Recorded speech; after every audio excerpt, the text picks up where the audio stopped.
I'll go ahead and get started. For the group, my name is Al Love. I'm the Senior Director of College and Career Readiness for the County Office, member of the Career Pathways Work Group, and one of the many leads of that particular group.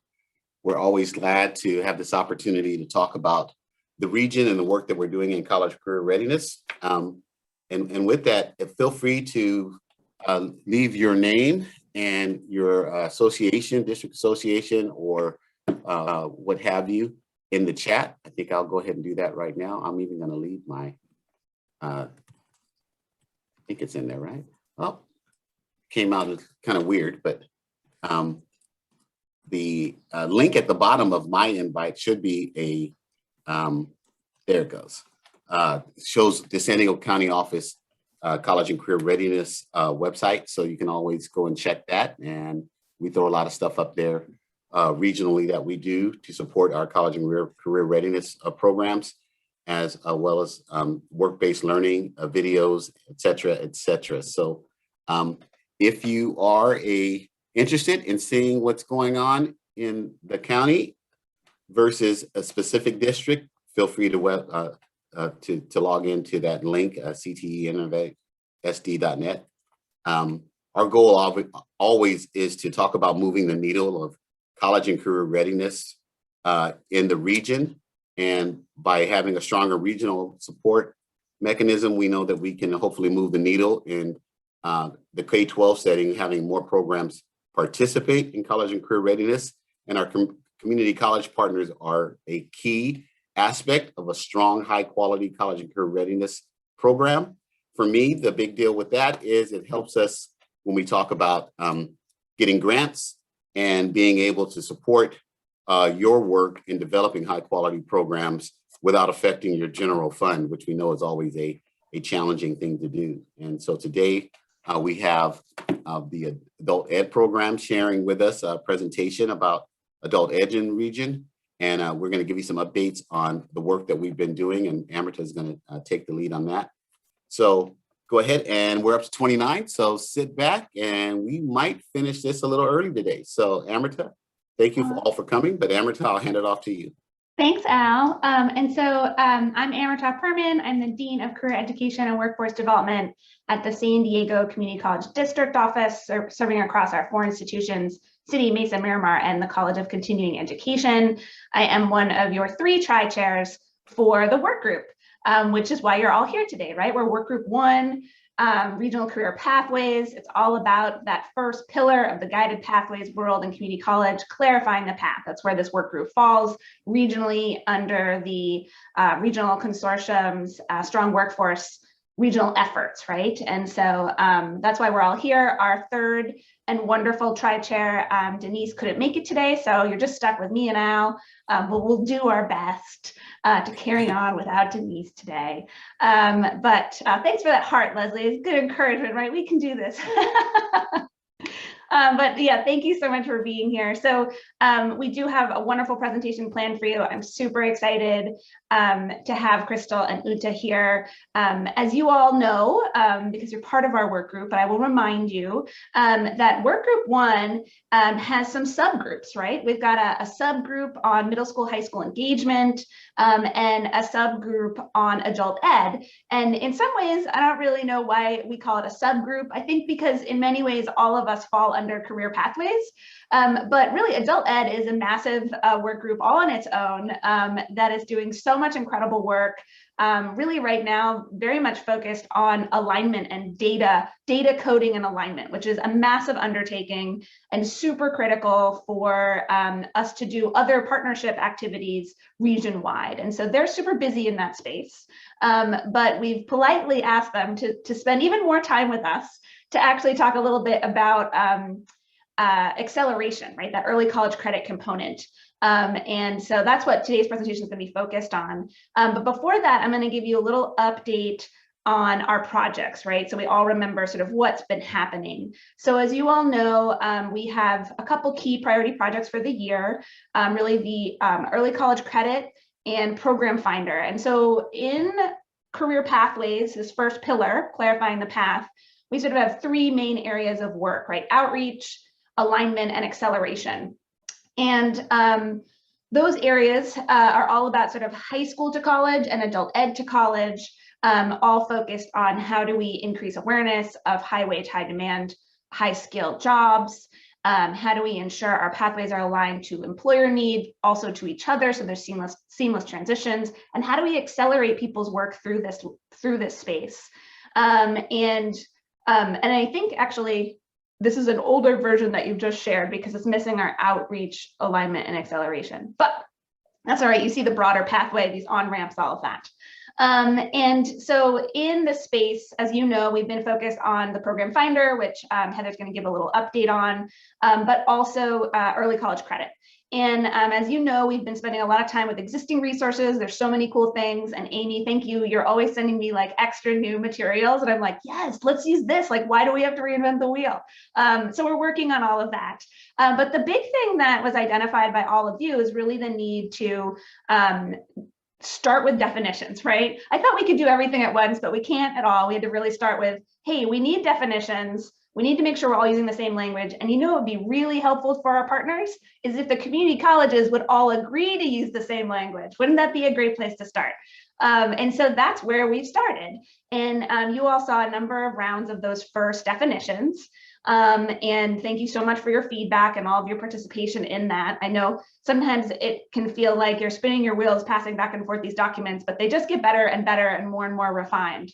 And so just last week, we were able to share the most updated version of this, which is in our materials today in the folder. I will also just quickly drop a direct link in the chat. But this document is the most recent up-to-date version, and it also comes with an online form. And this is really focused on the community college side of our partnership, really trying to say, hey, community colleges, this is where we're at with our definitions. Do you agree? Do you disagree? What's missing? And give us that feedback. So then we can really prepare for finalized regional endorsement from all the community colleges and their senior leadership. That process will happen over the summer and ideally get to the highest level of authority, which is the Regional Oversight Committee for this work. And so hopefully they'll approve this in early fall so we can move forward with utilizing these definitions into some simple materials will be our first step.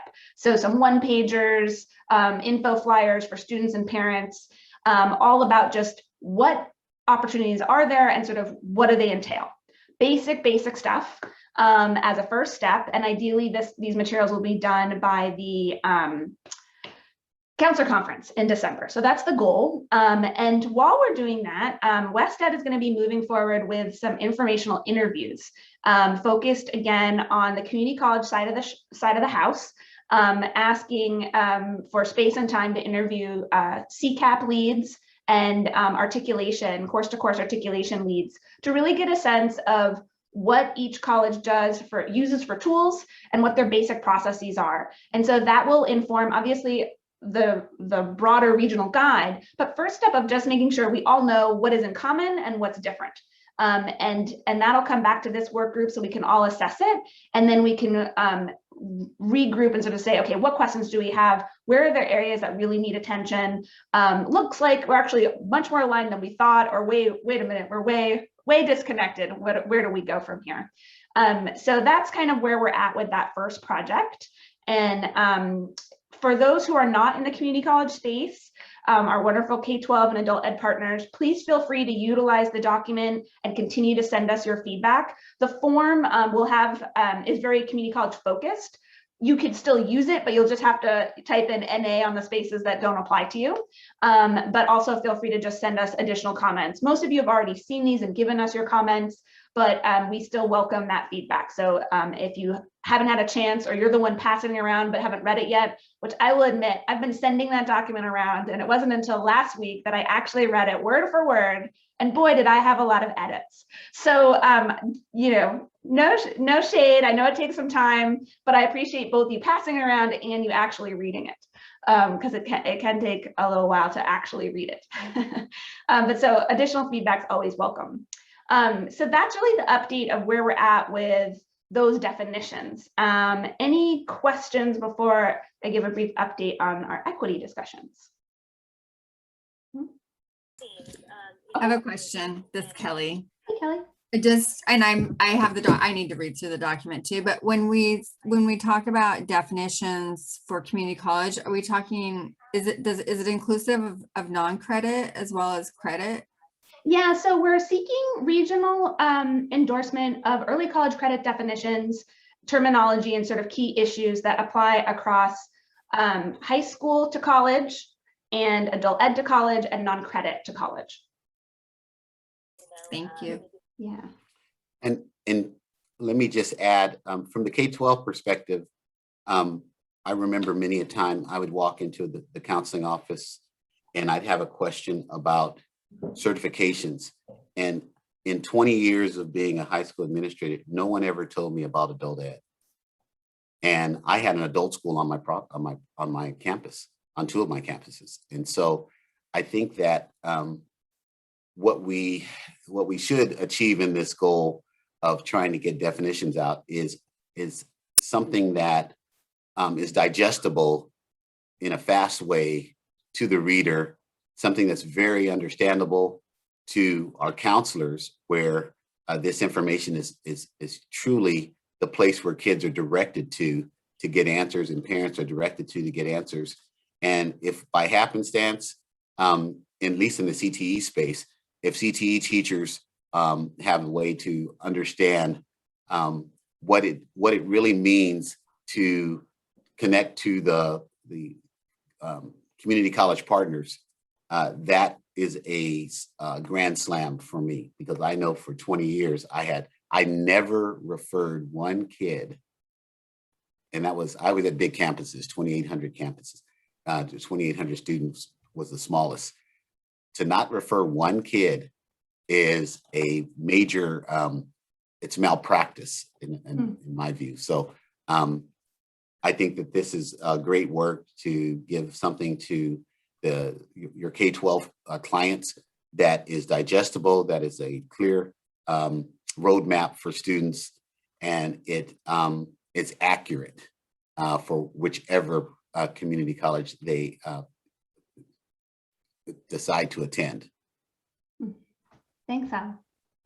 I appreciate the honest sharing there, right? I see so many heads nod, like, yeah, people just don't know.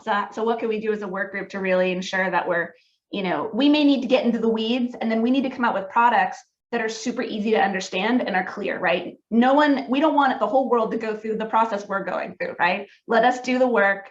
And as a work group, we'll create materials that other people can just understand, right? Simplify the path. So thank you, Al, for sharing. Any other comments or questions before I go on? Okay.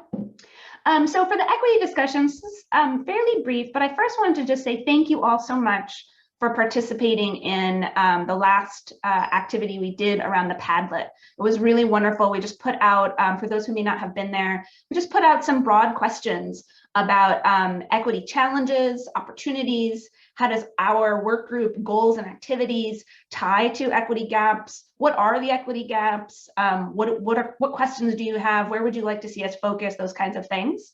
And you all just went right at it. There were so many wonderful, powerful comments about the work and what's meaningful to you all and where you see challenges. And so thank you so much for participating in that. I know we not only safeguarded time during the meeting, but also was open afterwards for people to participate who want to spend a little bit more time on it. So thank you all for doing that. As I shared last time, each work group in the region is sort of at different stages of intentionality around equity and equity gaps.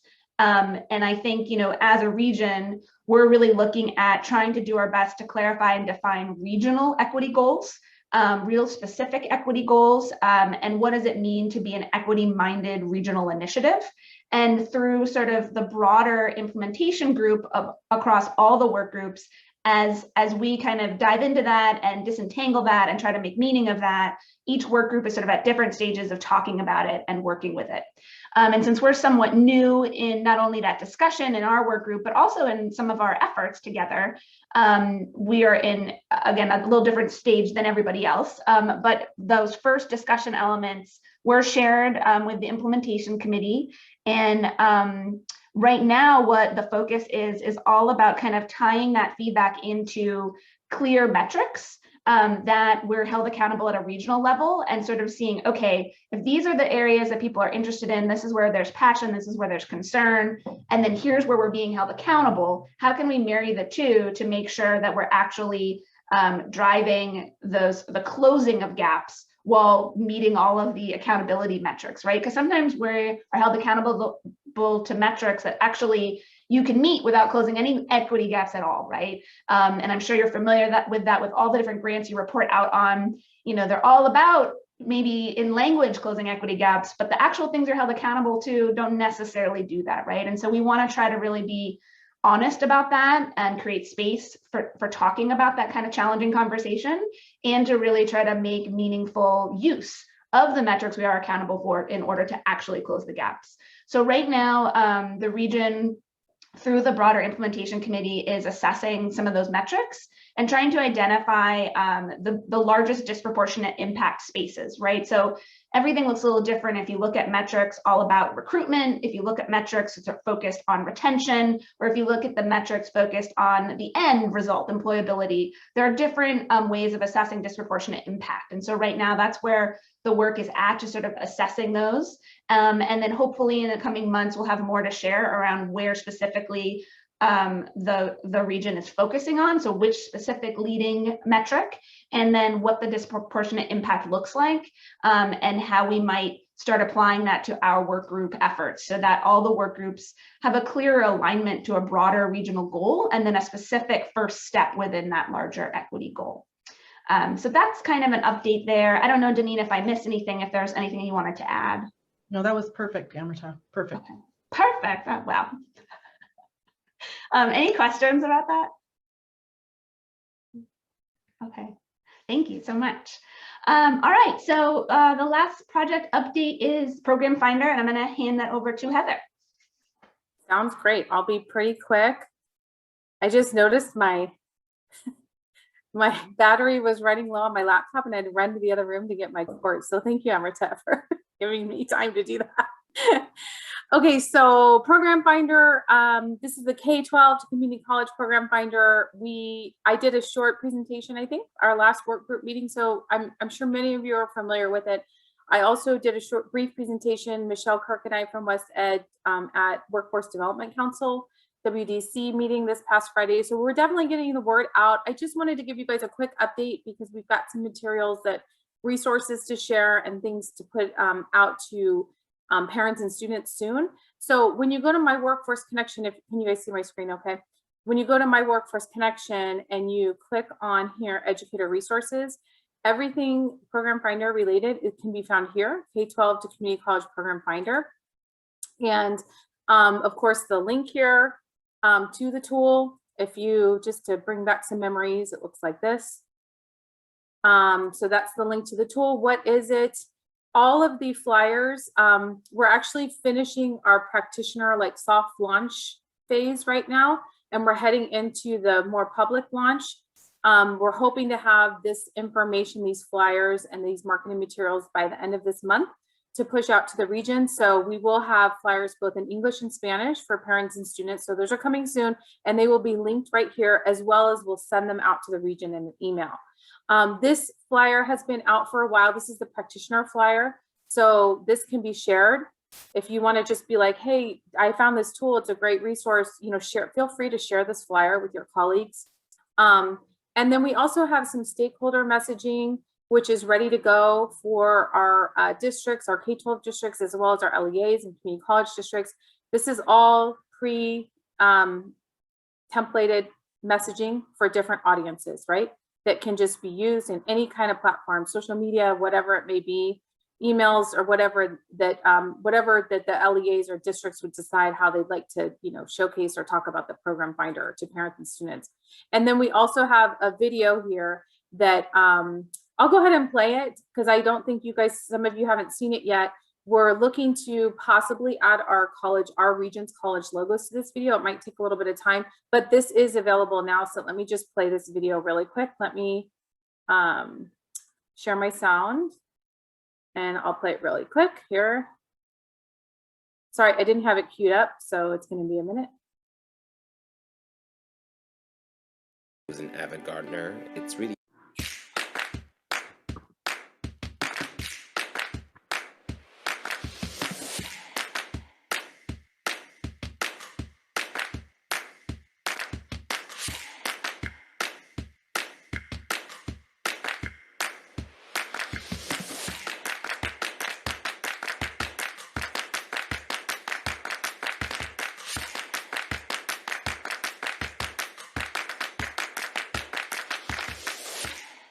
So this is where we're looking to possibly add our college logos. So that's in process, but this is available to share and link.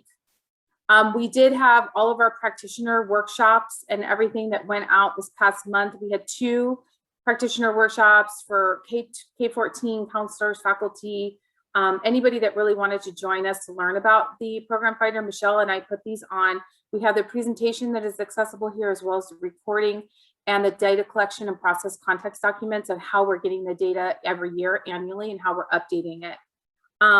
And I just wanted to give a quick update on our workshops. We were hoping to have a little bit more participation, but that's okay. We had 2. We had one on April 21st and one on the 29th. Here's kind of a list of the representation of who we had from the different institutions. So you can see we had a really good, and this is alphabetical by institution. So not so much K-12. We're hoping to do a little bit more, awareness or instruction for K-12. But we did have some Imperial Valley College folks, as well as Mira High School, Oceanside, Palomar College, you can see there, charter here, regional team, so a little bit of representation from each, a smattering of each, but a good representation from Palomar. So that's who attended the workshops. But I really just wanted to share that we did them. These resources are accessible, and we'll probably be doing more of these, Michelle and I, in the fall, to even though we have the recording, but beyond that, to just do some simple Q&A if possible. We do have local administration control on the program finder, so we can make some edits to program URLs, both on the college side as well as the high school side, any of those CTE pages or program pages. So if you're playing around in this tool and you find that, like, oh my gosh, we have a way better website for that, that link, needs to be updated, just email us here. And then just let us know, and we can update that in live time. So there's a lot that we can do at the local administration level. Just let us know what we can do if you find things that aren't looking quite right, or maybe you have questions, because we're totally in feedback and enhancing the tool stage. We've got some great new enhancements coming out in the future, some things around semantic search, more like geographic, like locating, right? So it picks up on your location, so you don't have to enter the zip code, but it automatically picks up where you are, as well as adding some more search engine opportunities, or I should say, search engine capabilities, I should say, in the occupation search tool. Then down the road, there's also an industry component that's being added, and we're going to kind of figure out how that's going to work. And then down the road is going to be hopefully an addition of adult ed. So really that's where we're trying to get, is incorporating adult ed into this tool. So lots of exciting enhancements that they'll come out and roll out as we further progress with the usage of the tool. So you might go into it and you're like, wow, this looks different. This is new. That's what we're working on behind the scenes. And we're working very closely with Orange County Dean at Cypress College, Kathy Ryland. She's a CTE Dean at Cypress College, as well as the Orange County Department of Education, formerly Steve Glyer, who collaborated with Cypress College and the vendor Concentric Sky to get this started. But now Stephen Glyer's retired, so they have Alita at the county department there. But very close collaboration with the Orange County region on these new enhancements as we move forward. Does anybody have any questions about Program Finder? That's it. It's just a minor update there, but I wanted to let you know that that website, and I'll post it in the chat, that link will have anything you need for Program Finder, marketing materials, anything you need, links. So if there's, that's your kind of one-stop shop, I should say. Any questions about it?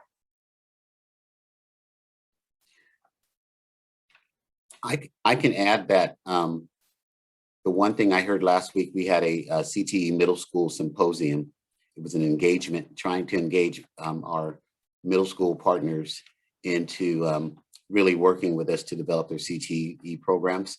And we had some parents that came on board, and the Program Finder was a big hit. And so I would say to the K-12 partners on this in this session that you want to make sure that it's hitting the right pages, and it's the pages that you want it to hit when now that this is public facing, and parents, and this particular parent was feeding into Grossmont Union High School District, and it was a middle school parent.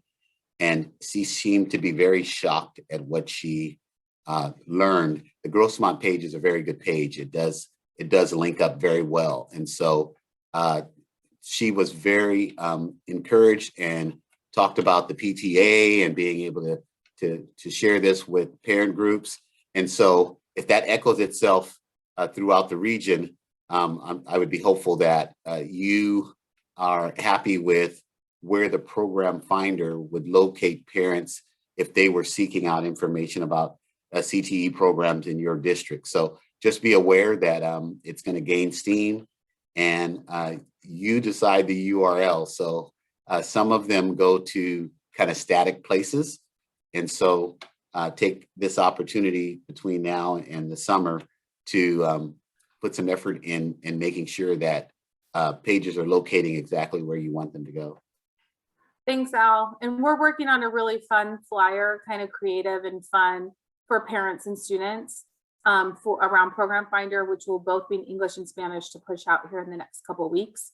And we'll make sure we get it out to everybody, as well as it can be accessed at that link on My Workforce Connection. So we're really trying to make an effort to explain what it is, but not make it too complicated, right? For parents and students to understand that it's a way for them to see that alignment, those pathways, where the pathways are at the high school, and then where they go into the programs at the colleges. So it's always a work in progress. And if you have any feedback at all, please let us know, because we're building this as we go, right? And we are very involved in the conversations with the vendor and with Orange County to add these enhancements as we go. And it's an investment, right? I mean, we made a huge investment in this product, so we want to make sure it fits the needs of our region. Thanks, Heather. We'll also add, as Heather mentioned, there were user groups that were workshops held, and there's going to be more in the fall. And as that schedule is built, we're going to rely on this work group, all of you wonderful folks, to help spread the word, because really these user groups participation is going to be key to make sure that people are aware of it and people are using it, and we get that feedback, right? And they're tailored for specific audiences, right? So trying to really think, I mean, they're all open to anyone, but ideally they're going to be, if you want to get all your counselors in there, or all your CTE directors or whomever, like as they're developed, we'll rely on you all to help sort of spread the word so that we can be sure that there's increased participation and then actual use and get that feedback that way too. So there'll be more on that as we start to plan out fall. Absolutely. And we'll incorporate it in the counselor conference as well in December. Thank you, Amrita. Okay, so those were all of the project updates. Any questions about any of those projects before we go into our main event? I just have one quick question. The counselor meeting that's in December, do we already have the date scheduled? No, okay. Not yet. Only because I just working left on a PD planning meeting like an hour ago where we're scheduling dates and subs and stuff. Thank you for asking, Mia. It'll probably be most likely the first, week of December is what we always shoot for, but to be determined. Mia, thank you for asking that question. All right, yes, thanks. and most likely it'll be virtual again this year. Okay, great. Yes, Perfect. but stay tuned. Stay tuned. Well, it's a good question, Mia, because we're all like, at the counselor conference, when we have the counselor conference, but we don't know when it is. Sometime in December, early December, we know. Okay, great. Any other? No? Okay. Well, so onto our main event. And my introduction is really brief because I'm really going to let Uta and Crystal really talk about what they do and introduce their specific topic today on their own, because they're going to do it better than I'm going to do it. But I do just, as we kind of started today, just wanted to reiterate the critical element adult ed plays in career pathways, right? Regionally, for each of our colleges, of course, but also just regionally for employment and student support. There's so many critical elements here. And as Al shared, there's a lot that's unknown and a lot that isn't happening in terms of how we could actually be better serving our K-12 students in terms of referring them to adult ed, community college students in terms of referring them to adult ed, and adult ed students in terms of referring them and helping them in transitions out into other post-secondary training or into employment, right? And there's just so much opportunity here and yet a lot of unknowns. And today's presentation is primarily about the acceleration topic, right? The sort of early college credit, which again is even a term that doesn't completely apply because a lot of what they're going to share is really college credit, not necessarily early college credit. And I know Uta and I are always sort of struggling with that terminology. But we're going to start out with a poll that I think should be popping up on your screen or about to be popping up to really just get a sense of sort of where you're at with your awareness about some of the topics we're going to touch on today. And I don't know if everyone can see what I'm seeing. Can you all see the poll? Okay, good. So you're seeing real-time responses. So thank you all for filling out the poll. And we'll let that run and then we'll just hand it over. And at the end of the presentation, we're going to have plenty of time for discussion and obviously clarifying questions throughout, but broader discussion at the end. All right. Thank you. Thank you for having us. Thank you for coming along with us. This is such an exciting moment in time. So I see that about 50% of us are not that familiar with SB 554 yet. Crystal and I, we hope that we will change that, and those 18% who are already very familiar will help us clarify what SB 554 can be and what it is already. But again, thank you for having us. Thank you for making the space today to bring in adult education into the conversation full force. Because a lot of things that have already been mentioned, program finder, guided pathways, adult ed is missing, right? So missing as a major part of our educational systems, but also of making education opportunities truly equitable across the region.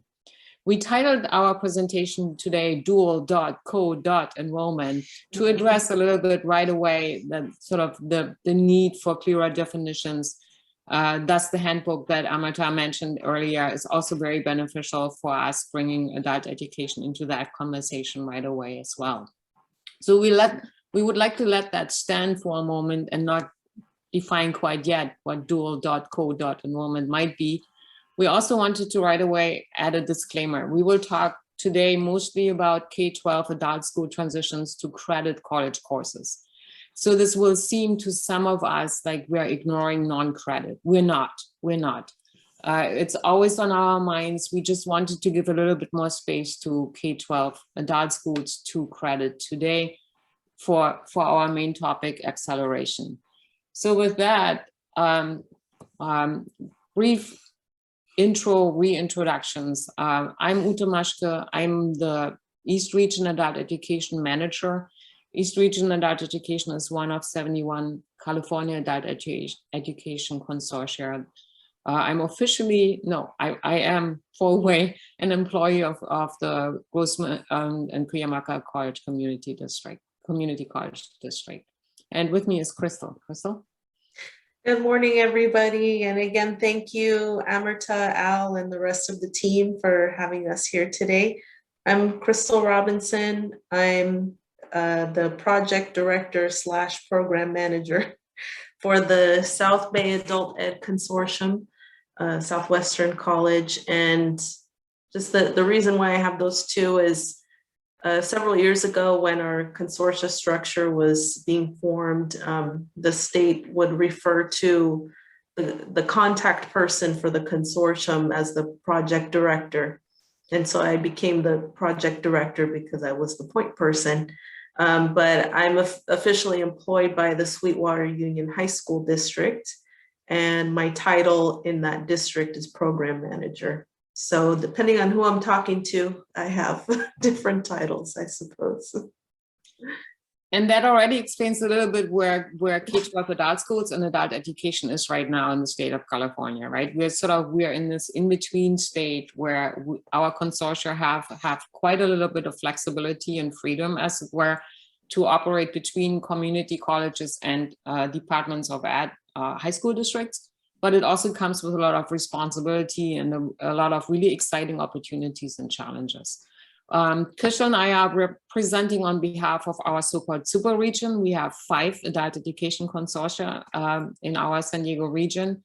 And each consortium has at least one community college and at least one adult school. In our presentation today, we can only provide snapshots. Please keep in mind that there is that programming, ways of collaboration, ways of partnership vary from adult school to adult school.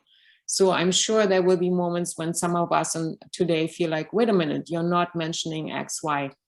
That will be true. We wanted to start somewhere today with a general introduction to where we are at with adult education. This is just the beginning of that conversation. During that conversation, at some point, we will blow up this linear model that guided pathways is often illustrated with from A to Z. It's not in the background, you already see, we suggest there is something like a subway map where there are various platforms, various stations where one can get on and off. So with that, to our agenda.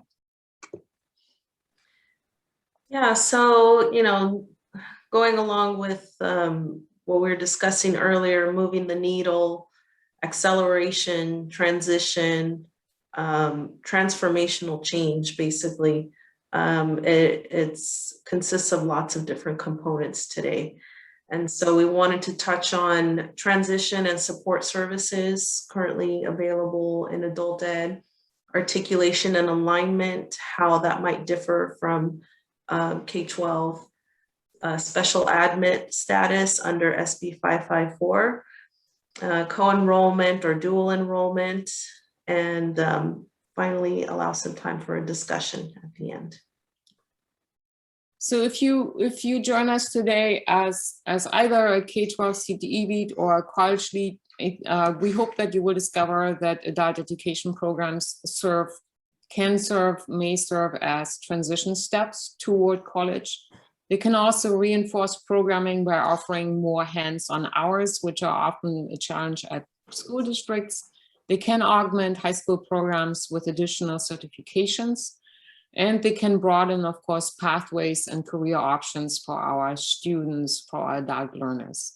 At the college side, our adult ed programs do foster college readiness, be that through basic skills that supplement classes already or courses at the colleges, or be that through career training. They can therefore accelerate a student's experience of their educational journey. And of course, by doing so, also broaden career opportunities. So I think by coordinating our efforts, such as we do right now in this work group, that we might reach better outcomes, deeper outcomes, provide support for more successful students together. None of this, we believe, is possible without student support services. Absolutely. And just touching on transition and support services, what you might see in adult schools. And I really want to reiterate, depending on which adult school we're talking about, the services may be similar and they may be very different. We tend to cater our services to the specific population. So we have two here. On the left side, you'll see a list of services you might find for adult school students in the South Bay. On the right side, a list of services for East Region adult ed students. Now, I would say both sides, we have traditional high school diploma support in the form of like an adult school counselor who helps students make sure they're getting the right credits for their adult high school diploma. In the South Bay, we have WAHUPA EOC counselors. They are co-located at the adult schools, and they really are we tend to call them the college counselors. So adult students who have identified a desire to transition to college, they tend to be referred to a WAHUPA EOC counselor, and they will help them transition. Both sides, we have community partnerships, business engagement, career fairs, really geared towards helping students make that transition into the workforce. We have a adults with disabilities support program, and in the South Bay, we have a Workability 2 program. Both sides, we have tours for the colleges geared toward adult ed students, because the traditional college campus tour tends to be geared toward a high school student who's a teenager just getting into to college. But we really want to make sure that we're speaking to an adult audience when we do that. Lots of community partnerships. We have a transition coordinator coming up soon in the South Bay. And East Region, there's a dedicated CPAP coordinator. And CPAP is a College Path Acceleration Program. I think I got that right, Uta. So they're really on the cutting edge for SB 554 in our region. And I think, I almost forgot, in East County, the transition specialists across all program areas, which is very special in our county. So as you can see, find some similarities and some differences, and they're all a work in progress. Some things are new, like I mentioned, and we always have to, continuous improvement, try it out. Is it working for our population? If not, tweak it and, bring it back out there. So I think that was good for that one. And just to get into our alignment and articulation from adult school to college, I wanted to highlight adult ed CTE classes are really designed to prepare students for employment in specific occupations right away. And we have an example of a welding program. And for example, the welding program in the South Bay, a lot of the students are hired as welders before they even complete the program. And if not, like on the day that they finish, so when students enroll in that class, it's because they have every intention of getting a job in that field as quickly as possible. We also have in adult ed more occupational skills builder classes. They could be industry recognized certifications that could apply to multiple different careers. So for example, Adobe Professional Certification. That's an industry recognized credential, but not geared toward one specific career, could be applied to multiple. But in the adult schools, they tend to be called, all of those would be called CTE. So as we talk about, definitions, we really had to make sure that we're talking about the same thing and really hone in on we had this differentiation going on, occupational skills builder versus occupational training, and we have definitions for all of that, just to make sure that we're talking about the same thing. Alignment, we started off just trying to align like programs like ESL in the adult school to maybe a non-credit ESL, or English to English, math to math. But we're seeing that sometimes that tends to be the long route to go. If we really want to focus on acceleration, then we need to focus on transitioning to the credit side. And articulation also, again, it varies from school to school, industry to industry. And articulations in adult ed, we're normally talking about adult ed to credit CTE in college. So for example, the medical assisting program in adult ed might articulate towards the credit medical assisting certification in college.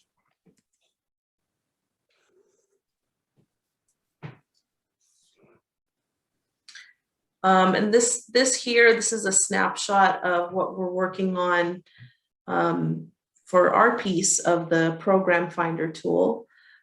So like I mentioned before, in adult ed, we really needed to work on our definitions and SOC codes, because adult ed would not traditionally use SOC codes for CTE programs.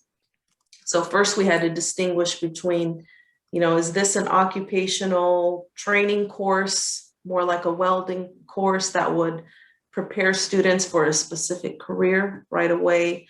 Or is this more of an occupational skills builder, more like an Adobe professional certification that would prepare students for multiple careers, and then figure out what SOC codes would apply for all of those. So that is still in progress. We still have some work to do with that, but that was the first time that was our attempt regionally to discuss definitions as far as CTE. Yeah, and if I may chime in here, that it's sort of it's perfect timing, right? The stars are aligning. We have these conversations between immediate partners, a K-12 adult and one college, but we also have this conversation across our super region with 5 consortia. At the same time, the program finder is being developed for high schools to colleges. So we are finding ourselves at this moment in time where coordination can truly lead to collaboration, right? So be patient with us here. This all builds up to where we are at the current stage. And with that, back to Crystal and an example. Yeah, so a little bit deeper example from the South Bay. So Sweetwater Adult Education, that's one of our members. There are 4 adult schools, but all under the Sweetwater Union High School District. And we're looking at alignment and articulation to Southwestern College. So previously, we looked at, ESL and adult ed to ESL at college, but we were finding that was kind of the long route, like I mentioned before. And so Sweetwater Adult ended up revamping their ESL program.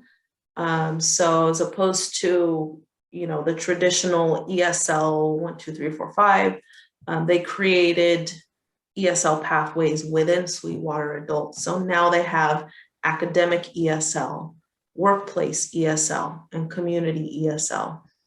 And what we're doing now is we're focusing on that academic ESL transitioning to the credit program at Southwestern College. And then alongside that, we have workplace ESL, getting those folks transitioned to the workforce. So that's just a different way of looking at alignment and articulation.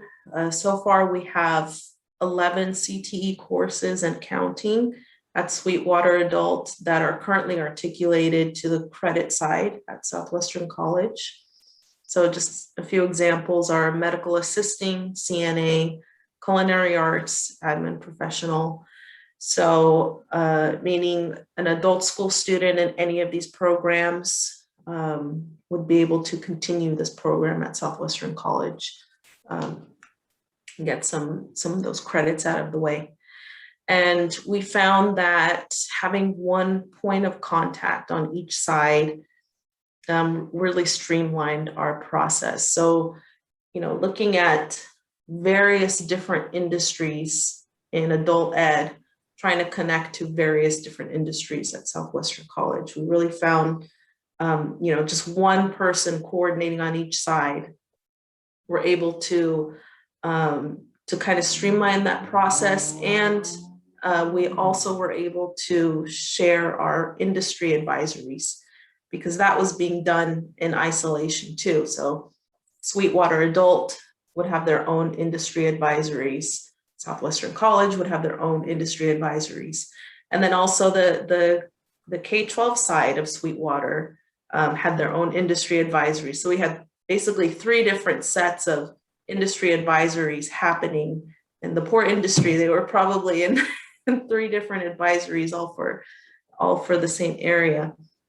So at least for the adult school side, we really are trying to make sure that the adult schools and the college at least have shared industry advisories.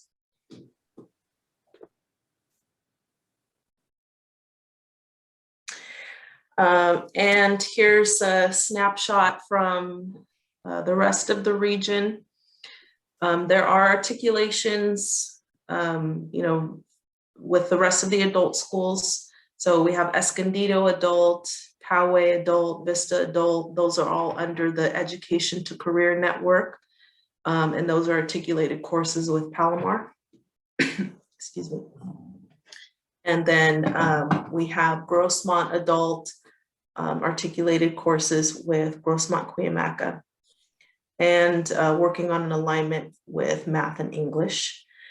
And the focus here is really trying to move from teacher to teacher conversations to district articulations.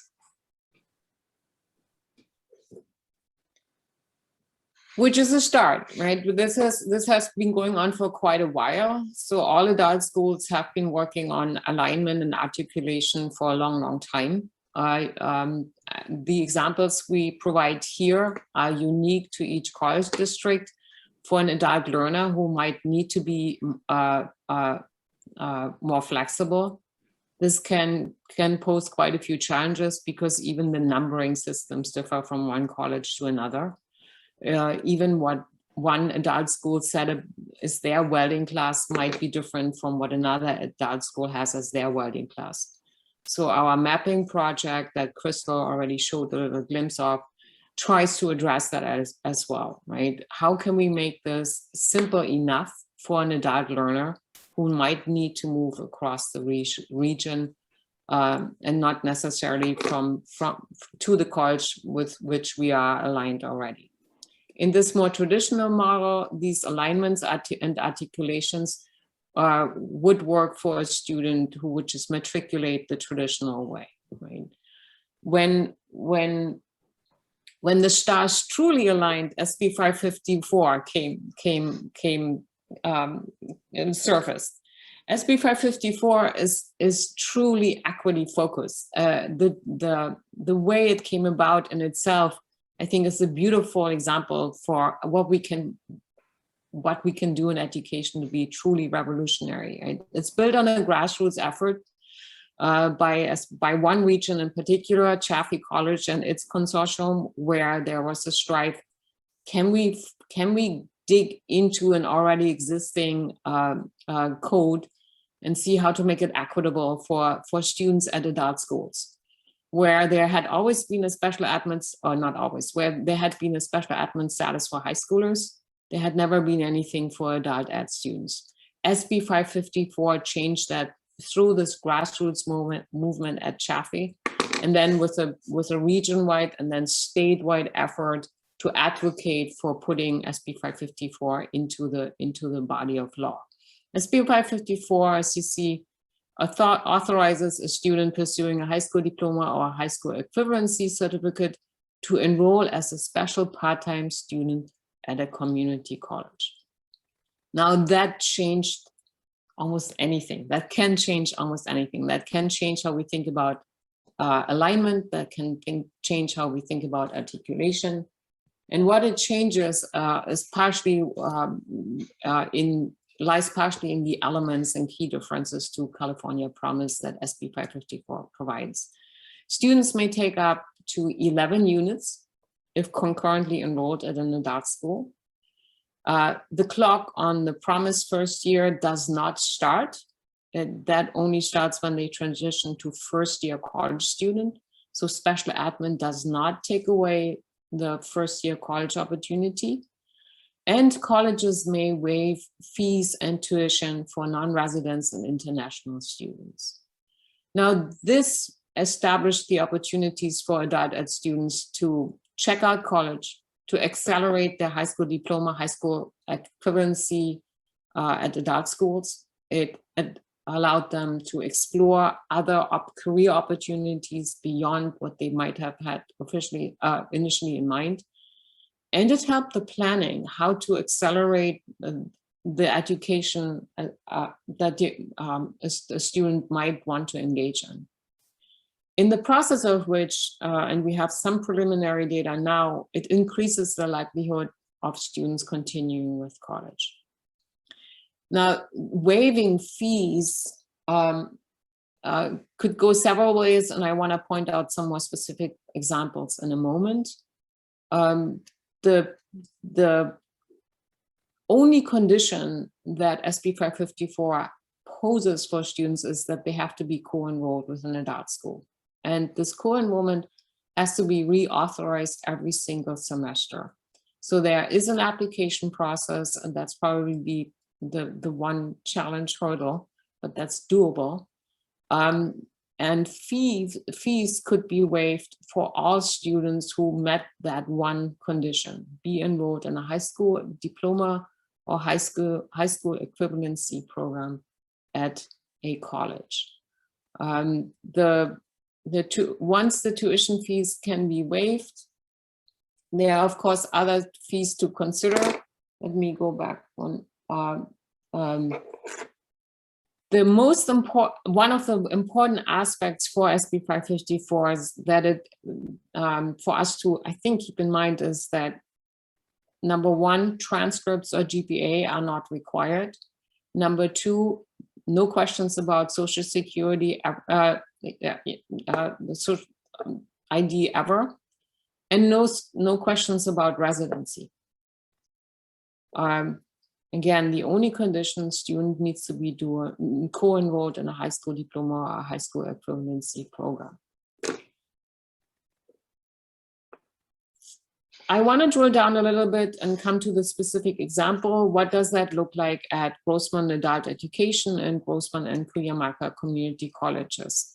When we started the implementation of SB 554 in our consortium, we convened first a group of interested stakeholders and worked through the process, which of course had to include from early on a form, a special admin application form that would assure that students follow the steps, the requirements, but also for us to make sure we could start students on a successful journey. This form, as you may detect, is based on the high school processes for special admit. We changed some of the language to acknowledge and respect the adult learner. And we added a table with possible college courses into which the student plans to enroll.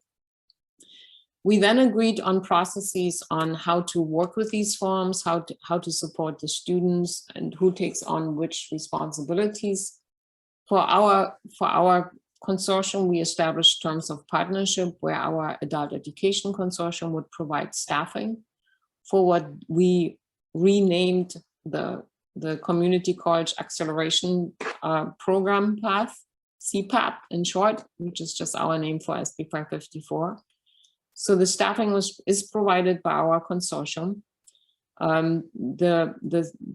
This team, the CPAP team, supports students in selecting courses at the colleges, creating an education plan, if you will, an education map, and then to stay on the path.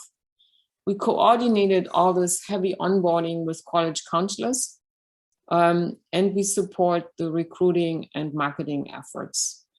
Of course, we always also collaborate with students throughout their journey in the special admin status. For us, that also means that we collaborate with them on covering course materials. Special admit waives tuitions, but of course that doesn't mean that there are still quite noticeable costs for textbooks or other materials. So we decided on ways where we can help students cover those costs. The college district processes the special admit permission forms so that everything is entered in the right places. It checks on the student status information, for example, do they have resident status or not, and provides next steps. When, as you know, when the student is not a resident, some other paperwork forms have to follow. The college district takes care of that. And the college district agreed to waive mandatory fees. There was a wonderfully productive conversation with the chancellor of the college district, where we could agree on waiving student center construction, student representation fees, and also health fees. And that was really the sort of the change of dynamics. As soon as we knew that we could, in addition to tuition, also waive other fees, because these other fees are usually quite a challenge for our adult learners. And of course, the college district coordinates with the consortium staff on processes and how they can be improved. So I want to drill down a little bit deeper to help us understand or remind us of the complexity and where adult education and K-12 to college transition might have more opportunities to collaborate closer.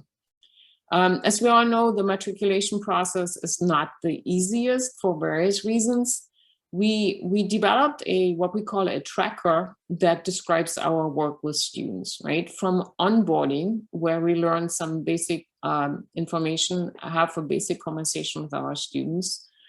It leads to clarifying goals, short-term and long-term, and being realistic what it means to co-enroll as an adult ed and a college student. During this initial onboarding process, our staff also talks about resources that might be needed, and as a matter of fact, need to be in place before the student starts enrollment processes.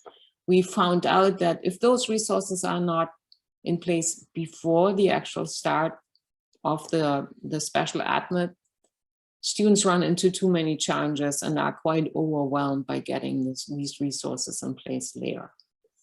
The tracker then leads into our work with the students then leads into the actual matriculation and enrollment processes, all together talking about walking students through the application, to web advisor navigation, to clarifying residency, making sure students are really registered, have selected courses that meet their needs and desires. All of that together takes about between 15 and 20 hours of onboarding. It is time well spent because it sets up adult learners for successful college experiences, and it lifts quite a few burdens, be they imagined or real, for our adult learners, what it means to be a college student, when it looks like as someone who's older than 25 or 34, I don't quite fit in with the other college students. As you can see there, we follow our students, we accompany them all the way throughout, and that includes an exit interview at the end of each semester of their enrollment under special admit. This process is always there to be improved. I think we have learned quite a few lessons that might help us in our partnership if we want to create these seamless transitions, right? If we think about Program Finder or even the guided pathways model, these are steps to reconsider or maybe even to streamline based on how our adult students experience this. Now, again, under special admit, the student has to meet only one requirement, that is be co-enrolled. For this co-enrollment, we of course want to make sure that their high school diploma, high school equivalency studies are also successful and ideally accelerated. So that's where previously developed alignment and acceleration processes, articulation agreements come into play, right? So before CPAP, we had about 30 students co-enrolled on their own, right? They decided to co-enroll. I want to go to college and I want to do my high school diploma at an adult school. That had some consequences for those students, one of them being that they had to pay bills at the colleges, they had to pay tuition. With CPAP, with our College Path Acceleration Program, we have now additional students enrolled, right? As you can see, we started in spring 21, we had 20 students enrolled. We will have about 6 in the summer, and then 15 new students, 15 will re-enroll in the fall. So we already motivated, interested additional students in taking this path and starting a college career, if you will, college programs, in addition to their work at an adult school. So this type of acceleration that can come about through the special admin status is quite interesting, not only for us, but also for the student to discover new opportunities for their careers and for their careers, as it were. On a side note, this is also a viable solution for non-residents who might be even be undocumented. There are some special steps that we would want to consider if this sort of comes up a solution to be implemented across our region. I already mentioned that this is for us truly an acceleration program, and in the next slide I point to that a little bit more. But I already also mentioned lessons learned and next steps we want to take together, which I think will become interesting for this work group. We have learned, and that's probably not a surprise to anyone on the Zoom call, students benefit from in-depth onboarding processes. So this first pillar in the Guided Pathways Initiative might deserve to be built out even more if we consider adult education students. Community and communication matter. The way we introduce our students to the colleges and the way the colleges tailor their offerings to adult ed students play a tremendous role. The matriculation and registration processes might be too complicated or unnecessarily complicated. There's a lot of paperwork going back and forth, and I know all of us are working on simplifying that for our students. Students who are participating in our SB 554 program benefit from the support services that would otherwise not be available to them, which means that even in our consortia, all of our adult ed students do not have access to college support systems. And you can think of any here, be that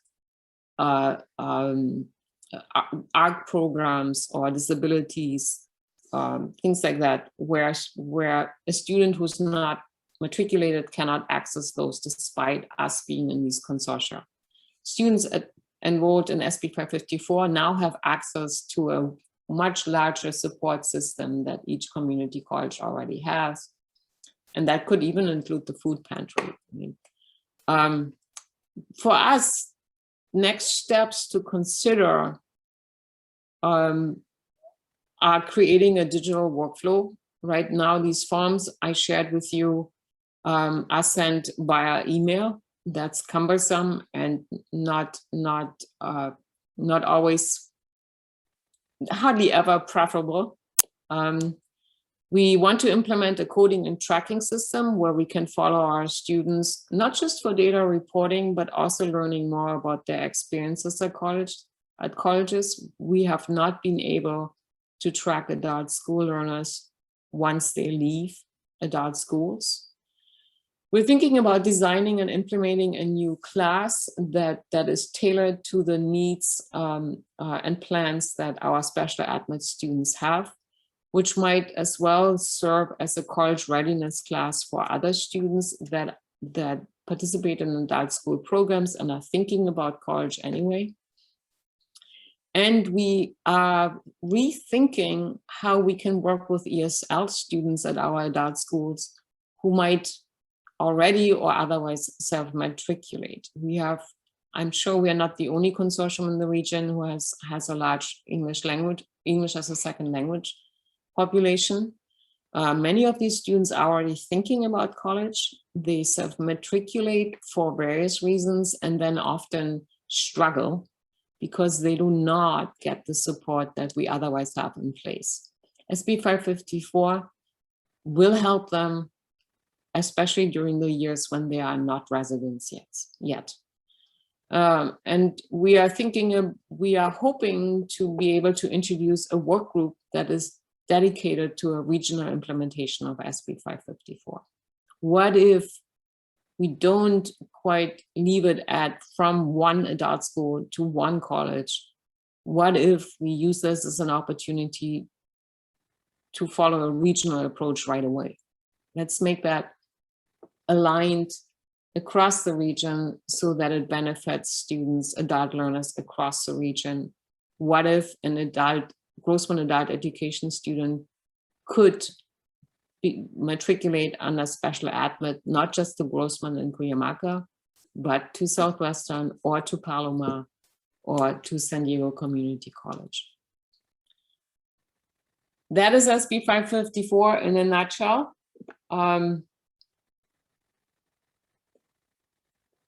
Let's move forward and back a little bit. I already talked about acceleration and alignment. And I think this is Crystal, right? What does that mean? Crystal, is this your turn? Sorry. No, it's me. Okay, so I mentioned acceleration, articulation, and this is sort of tying it back to processes we already had in place for quite a while at adult schools. And that's why I needed to ask for patience at the beginning. So the stars truly aligned because SB 554 also encouraged us to review our co-enrollment processes that had always been in place, but not really systematized and not standardized in a way. So we developed a map that allowed us to have a deeper conversation with our college partners about co-enrollment or dual enrollment, co-enrollment really of adult school students who take college courses, because that accelerates their high school diploma or high school equivalency completion at adult schools. So a student who wanted to finish her high school diploma might matriculate because, not so much because of for saving time, but more to not duplicate efforts, right? Not to repeat something that they could already do at a community college while still at an adult school. So in this map we developed, students would select certain college courses that would count backwards toward their high school diploma completion. So the student could take some classes at the adult school and then supplement those with college courses to finish their high school diploma completion at an accelerated pace. We did not have this map before SB 554 for various reasons.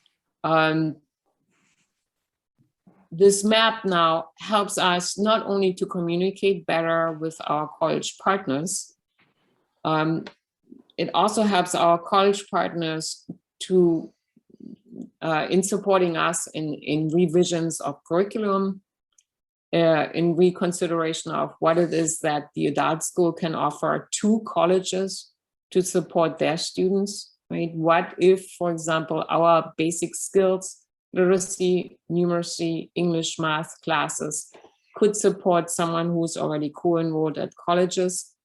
We would not need that student go through any in-spirit remediation, but rather support them at the adult school with credit level courses at the colleges. And it allowed us also to look further beyond the one-to-one alignment, say English to English, but also to consider, are there career training, career education courses at the colleges that can count toward high school completion? Or the other way around, under SB 554 especially, if the high school diploma completion, and I would argue it is, if it's done really well at our adult schools, are there college courses in career education especially that would benefit students in the long run? What if a student can already participate in a certification course at a community college that would prepare them to continue their college courses, but also prepare them for the workforce and a career, right? Because many of our students might always have to work or want to work while they're taking college courses.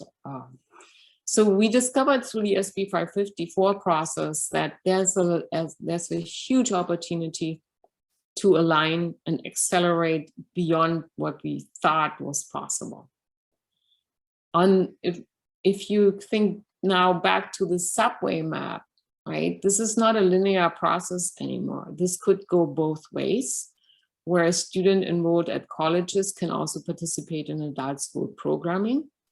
And because of the mapping project, we know what we're talking about. So welding at one adult school equals welding at another adult school and makes sense to all our college partners. So through the process, SB 554 was really sort of the trigger mechanism for us to review a lot of other processes that had already been in place.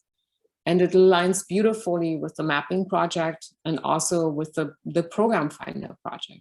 I mean, it is, though, a complicated picture. It is a complicated subway map, right? That one doesn't really easily read if you're new to a city, especially if you go to a European city where subway maps can be very differently laid out than we are used to. Maybe if we look at Manhattan subway map. Okay? It is a complicated process, and I think it needs to be. We wanna convey a simple message, but not a simplistic message to our users. Right? So with that, a little bit more on this traditional co-enrollment as by way of summary of what we have pointed out. Right, the traditional credit conversion has been 3 CSU equal 10 credits in accelerated high school programs. We have a snapshot there that co-enrolled currently are at Vista Adult School 4 students, at Grossman Adult there are 30 students. Those numbers vary by how many numbers are at our adult schools anyway. For this co-enrollment process, transcripts play a pivotal role. They don't really play that much of a role. They don't need to play that much of a role for SB 554 because the student is under less pressure and there's nothing to lose really, only to gain through SB 554.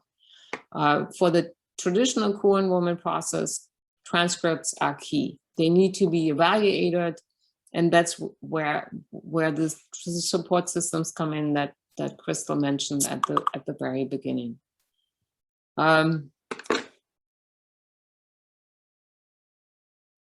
We hope that co-enrollment and dual enrollment under especially consideration of SB 554 can lead us to more partnerships with colleges, more of those what ifs, right? What if we have more college courses at adult school campuses that would look different than what it looks now for college courses at high school campuses? What if we had adult school classes on college campuses?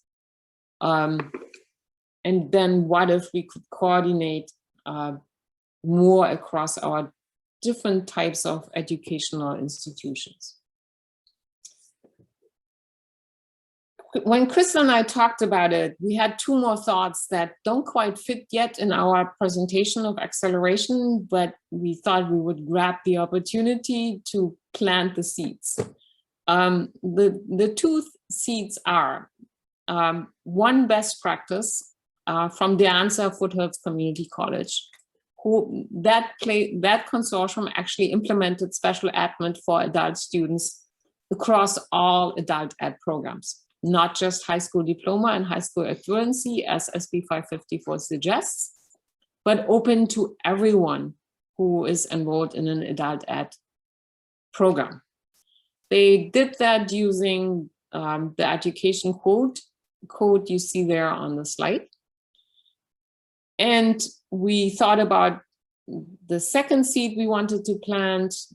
I think we believe that we need clearer messaging.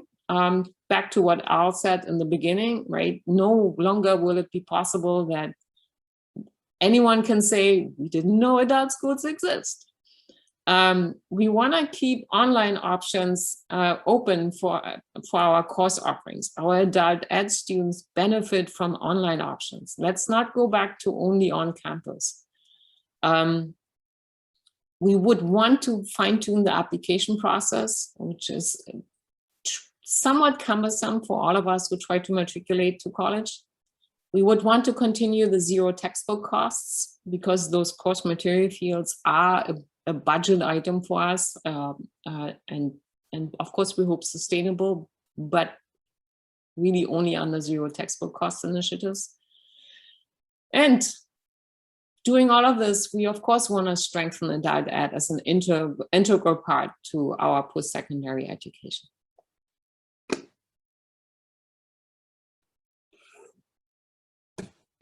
Thank you for that heart, Amata. Wow, Uta and Crystal, that was a lot of incredibly important and interesting information. Thank you so much. I know we are short on time, but we have time for discussion and questions. Does anyone have any clarifying questions or reactions or responses to all the incredible information that was shared? I know it's a lot to digest.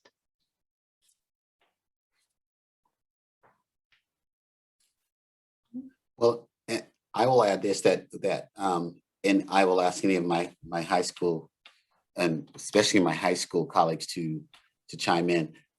Typically, in the world of adult school conversations that take place in the counseling office, they're based off of the student not being perceived as graduating on time. And so that's the reality, right? So we're looking at this 17-year-old, this 18-year-old. The conversation that we always hear is, can they walk in graduation, right? And usually the answer is no in this day and age. So you have this student that needs to take courses, typically core courses that they need to retake. And the adult school is the place where, you know, if there's enough hours left for them to complete the course, you try and rush them over there to try and do that for the purposes of earning their high school diploma from the district. And I'm not speaking for all districts here because some may have a different policy. So when I think about it being communicated about the different offerings in SB 554, I look at it from that lens and I go back in time to when I was on a campus. And I think every high school campus has a number of students that will, in their senior year, fall into that boat. They'll fall into that boat where they're trying their hardest to try and beat their graduation requirement, make up some courses that they need to squeeze in. But the ultimate reality is that when giving them more classes isn't going to help them get to the finish line, right? They didn't finish it when they had. And so I think that how we better serve that large population of students that are predictable based on their first semester or second semester in 12th grade, how we can make it a more palatable route to moving into post-secondary is key. How do we make that so that it isn't such a end of days conversation on the high school campus inside the high school counseling office? And I see Mia smiling there. That is the real moment, because as we used to say, those are the courageous conversations to really try and get the parents of those students to understand that the runway is too short. You're not gonna meet the high school diploma requirements, and thus the adult school has to be perceived as a good option versus a lesser than option. And I think that is the place where, you know, on most campuses, that's still not a successful conversation. Those parents ended up in my administration office after leaving the counselor who they'd known for 3 years. Now they're mad at that counselor and they think that there's a solution in the administration office, which there isn't. And so I think that what you presented today is a direction that we should be heading, with options that seem very palatable, that seem digestible, that don't seem lesser than for that student, because that is, the real elephant in the room when you're in that counseling office. And it's on every high school. I don't know any high school that graduates 100% of their seniors. So, and I don't know any high school that follows that senior once they leave, if they're not going to the community college or four-year college.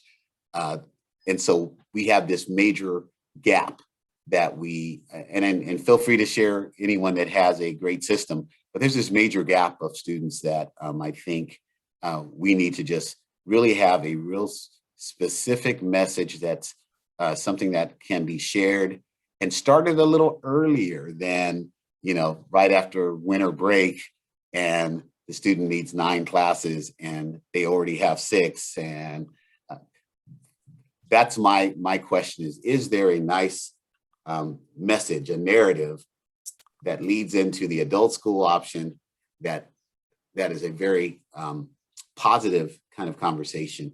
And I just throw that out there is because I remember seeing that every year. This was a experience that was something that, just never worked out well. There is, and from 2 directions, right? So our mapping project with West Ed aligns everything with SOC codes, which is employment, right? There's a straightforward accelerated career option for someone who isn't quite ready for college or doesn't want college, right? So we have accelerated programs that line up with the career option, and for some of us, learning that I can make $75,000 after 8 weeks of training is attractive.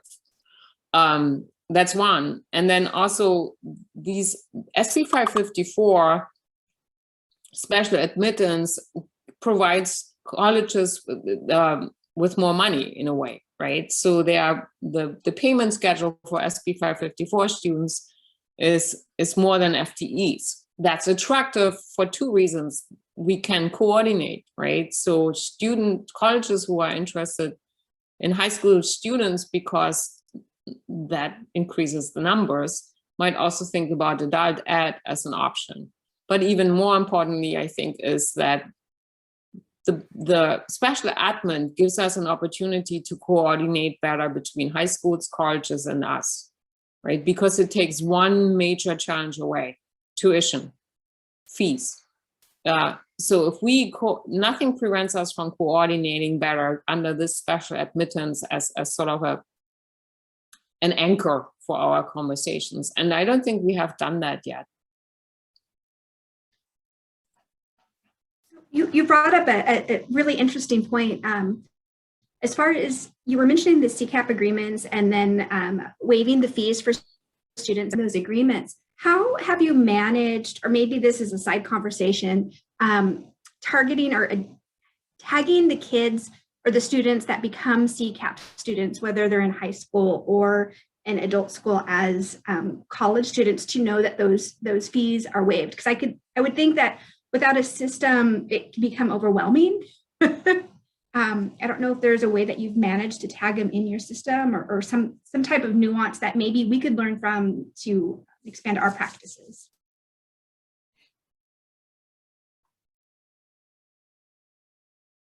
So I'm not sure I understand the question yet. So you had mentioned that for the students that are in your CCAP agreement that you were able to pay the fees. How are you identifying those students as being CCAP students? Both from the college side and then the K adult system, so that we collectively know that they are CCAP students, so that we know which ones are waived, because probably doing it one by one would be just crazy. So I'm sure you have developed some type of system. Is there a system that you're able to share with us that's a best practice that maybe we could learn from? So no, it's open to everyone who's at an adult school. So we advertise for it, right? We do outreach. A student who's interested in it contacts us, and then we meet with them and see if it's a viable, a good option for them. So it is one-on-one. I think it's worth it. It's intensive in the beginning, but those are the successful students who don't need any intervention, who they stay on the path, right? So no, they self-identify and then we start working with them. And I think that's pretty much the model across the region, across the state. And I think on the community college side, I think community colleges have mechanisms to tag students for special admit status anyway. And so it's a matter of tucking this kind of tag into that same existing system. So that's normally how we sort of add these additional tags so that that tag's related to additional fee waves and those kinds of things. So it sort of falls under the same bucket. And for the community colleges who are new to SB 554, the Chancellor's Office did come out with a memo last August that outlined some of the recommendations on how to tag and how to put them in your system. And so most institutions have sort of looked at, okay, our current student record system, does our normal special admit process fit this? And normally it does, and then they're just able to kind of add this new tag. And so that's an important element. It is also really important not only to tag them so that they waive the fees, but also on the community college side, there's additional incentive because these students through SB 554 give you more FTES. So there's also additional funds that come with them. So that's also a nice perk of the process since it is labor intensive. I think that's always something that brings some community colleges to the table a little bit faster when they think, oh, you know, this is important for us for a variety of reasons. But the tagging is only one piece, right? That only is special admin tuition waived. Then the other fees have to be negotiated at this point in time. Into the contract, yeah. And you want to have this conversation with the student because not everyone needs the course materials they think they need, right? So it's also an important conversation about resources and how to use resources. We have libraries where you can borrow things. There are zero textbook. Those are conversations that tagging can alert us to, but it doesn't replace the conversation. Right, and I think you see a lot with the CCAP, the dual enrollment the dual enrollment processes from high school to college. You know, they have special admit, they have waiver fees, but then they also have broader agreements, huge amount of resources in terms of roles who work with the students, ensure they're aware, get those textbooks, it's free, you know, there's all different extra layers. And so it's applying that same system, if not even a better system, to the adult students, and providing that support is certainly needed. Or the other way around. Right, or the other way around. I'm gonna always poke about this one, right? If we figure, going back to equity, if we can figure out how this works well for an adult learner, it will work for everyone else, right? So let's not tag on, as it were, adult ed to high school, and as it always has been at the high schools. Let's use this as an opportunity to review how we do that equitably across ages, across ethnicities, etc. Thank you, Uta. And I feel like, I know we're over time. I'm not managing the time well, but I want to say, I hope everyone heard Uta right there, right? I do think that's such an important ending place to just take a deep breath and really hear that. When we focus the most on our students at the most need, who needs the most support, right? If we build systems for them, everyone else is going to be taken care of too, right? And we're going to learn from that. So I think it's a great place to stop. I feel like, I know we have lots of other discussion questions I wanted to raise and ask, and we can transition that to our next discussion or maybe send them out in the meeting notes to really get you thinking about what are you going to do with all the cool things you just learned today, right? I mean, that's always the challenge as a work group. It's not just about information sharing, but once you have that information, what are you going to do with it? And that's, you know, multiple levels to that, right? What are you as an individual going to do with today's presentation in terms of who else will you share this with within your institution, whether it's K-12 or community college? Please do distribute it. But also, what are we as a work group going to do about it, right? What's our role in helping spread this information, but also helping change our systems, right? Build regional models, help kind of create best practices so that those who are interested in doing this work don't have to work so hard, right? And what can we do and learn and share with each other? So please keep that in mind, think about those things and share them with us as work group members and share this information out with your colleagues. I feel like there's something else we're supposed to talk about. I'm Yes, blocking well- my own agenda. Well, since we're closing, I just wanted to acknowledge the fact that of the work-based learning survey that was sent out, 53 regions respond. Oh, we had 53 responses. The biggest number of responses came from San Diego, followed closely by Grossmont High School District. We're going to keep it open until late May, or is in June, Heather? Probably the end of May. I put the link in the chat. Again, this is for K-12 CTE directors to send out to your school sites. So we'd love to get some response just to assess work-based learning needs in the region. Thanks, Al. Yeah, we'll keep it open for another couple of weeks. We're trying to get some more responses collected. Very good.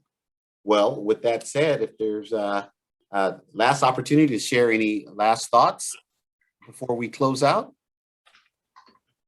Okay, we're all good. Well, thank you for all joining the Career Pathways Work Group meeting. And we have our next meeting June 15th. We won't have a meeting in July, so try and fit that into your schedule. And we look forward to seeing you then. So enjoy your day. I'm saying goodbye for Amrita and Denise that's not here, and the rest of our Career Pathways leadership team.